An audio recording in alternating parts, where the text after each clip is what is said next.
बिस्मिल्लाहिर्रहमानिर्रहीम। अस्सलामुअलैकुम स्टूडेंट्स, आपका फिज़िक्स टीचर अली हसन। क्या हाल चाल स्टूडेंट्स? आज हमारा काइनेमेटिक्स का टॉपिक 2.3 हम स्टार्ट करेंगे, जो कि है scalars and vectors quantity. First of all, scalars and vectors quantities है कि हमारी फिज़िक्स में बहुत सारी क्वांटिटीज़ हैं, जैसे लाइक है mass, length, volume, density, speed. तो फिज़िक्स में इन क्वांटिटीज़ को दो मुख्तलिफ क्वांटिटीज़ में तकसीम कर दिया गया है। आइए देखते हैं कि इसमें से कौन कौन सी स्केलर्स क्वांटिटी हैं और कौन कौन सी वेक्टर क्वांटिटीज़ हैं। तो first of all we discuss about the scalars quantity. ये स्केलर क्वांटिटीज़ क्या होती हैं? बेटा, ऐसी क्वांटिटीज़ जिसमें हम सिर्फ़ और सिर्फ किसी की मैग्नीट्यूड को एक्सप्लेन करें, उसको स्केलर क्वांटिटी कहते हैं। यानी कि इसकी डेफिनेशन कुछ जिस तरह है: अ scalar quantity is described completely bye its magnitude only.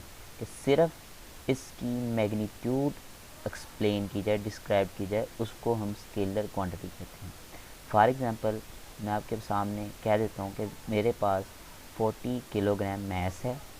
इस मैस में 40 किलोग्राम है, इस 40 में 40 जो है वो एक न्यूमेरिकल पार्ट है और किलोग्राम इसका यूनिट है।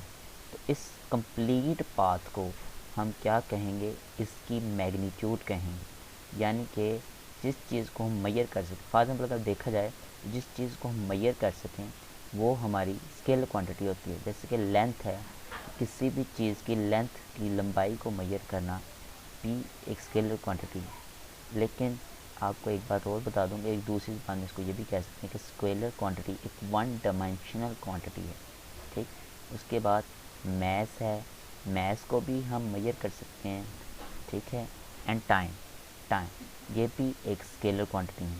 इसकी और भी कई एग्जांपल्स हैं, जैसे कि डिस्टेंस हो गया, स्पीड हो गई, ये भी स्केलर क्वांटिटीज़ की ही एग्जांपल हैं। ठीक। उसके बाद हम बात कर लेते हैं वेक्टर्स क्वांटिटी। कि वेक्टर क्वांटिटी क्या होती है?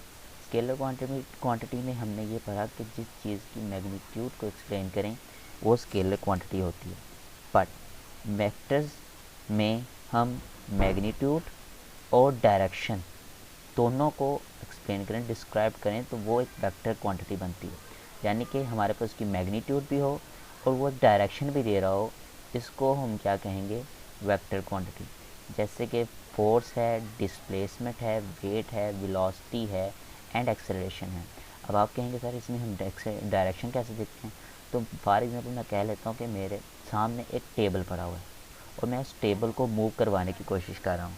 तो जब मैं उस टेबल को मूव करवाऊँगा तो आप देखेंगे मैं उस पर फोर्स भी लगा रहा हूँ, जो कि हम मेजर कर सकते हैं। यानी कि फोर्स की मैग्नीट्यूड भी है हमारे पास, और जिस तरफ को मैं उस फोर्स को मूव कर रहा हूँ वो उसकी क्या है? डायरेक्शन है। ठीक। अब डिस्प्लेसमेंट की बात कर लेते हैं। तो डिस्प्लेसमेंट में हमारे पास क्या आ जाता है कि फॉर एग्जाम्पल मैंने अपने घर में जाना है और मुझे घर में जाने के लिए 50 किलोमीटर डिस्टेंस ट्रैवल करना है, यानी कि वेट ट्रैवल करना है। बट अब मैं इसमें बताऊंगा कि मेरे घर की डायरेक्शन इस तरफ है, नॉर्थ साइड है, वेस्ट साइड है, ईस्ट साइड है।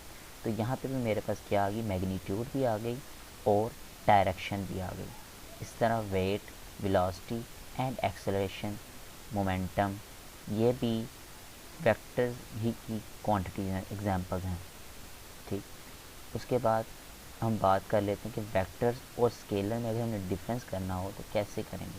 तो इसके लिए हम रिप्रेजेंटेशन ऑफ वेक्टर्स देखते हैं कि to differentiate the vectors from a scalar quantity. तो वेक्टर्स और स्केलर में अगर डिफ्रेंशिएट करें तो कैसे करेंगे?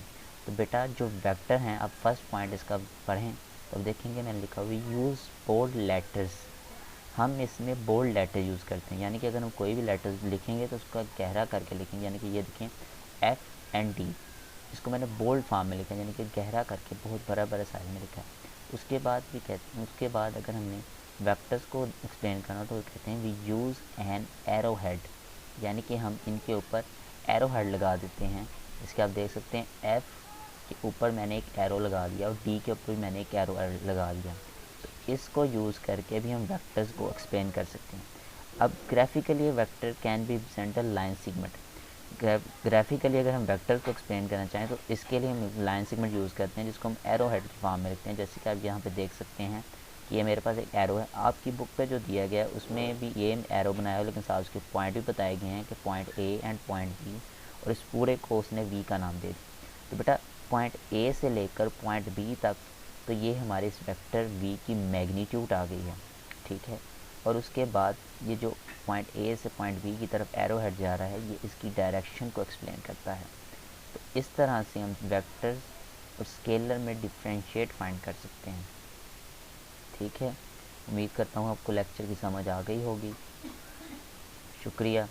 मज़ीद इस तरह के लेक्चर्स को देखने के लिए हमारे इस चैनल को सब्सक्राइब कर दें और वीडियोज़ की लोकेशन जानने के लिए बेल आइकन पर क्लिक कर दें। शुक्रिया।